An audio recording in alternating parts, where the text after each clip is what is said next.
کہ اگر ہماری قیادت نے اس تحریک کے لیے ہنگامی بنیادوں پر بھی ہمیں کہا کہ اسلام آباد میں ہم نے اجتماع کا انعقاد کرنا ہے تو ہم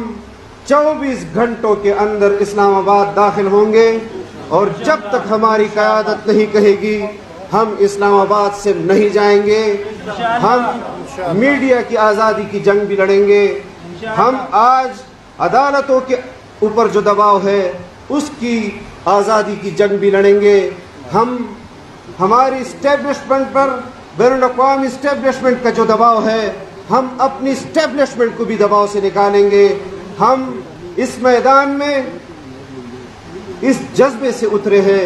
کہ ہم اپنی قوم کی حقیقی ترجمانی کریں۔ اس سفر میں ہم نے، ہمارے اکابرین نے جو مشکلات برداشت کی ہیں، ہم نے وہ مشکلات الحمدللہ نہیں دیکھی، بلکہ آج کوئی جرت بھی نہیں کر سکتا کہ میری آنکھ سے بھی جمعیت علماء کے کارکن کی طرف دیکھ سکے۔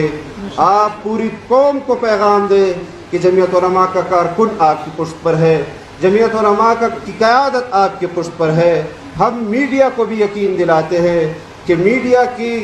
ہر آواز جہاں بھی بند کی جائے گی ہم ان کی آواز کے لیے اپنی آواز کو بلند کریں گے، ہم اداروں کی خود مختاری کے لیے بھی آواز بلند کریں گے۔ لیکن جس قسم کے ہتھ کنڈے آج اداروں کے ذریعے ہمارے خلاف استعمال کیے جا رہے ہیں، میں صرف یہ پیغام ان کو دینا چاہتا ہوں کہ اپنے آپ کو تو تسلی دے سکتے ہو، لیکن جمعیت علماء اسلام کے کارکن کے اندر اپنے اداروں کا خوف تم نہیں بٹھا سکتے۔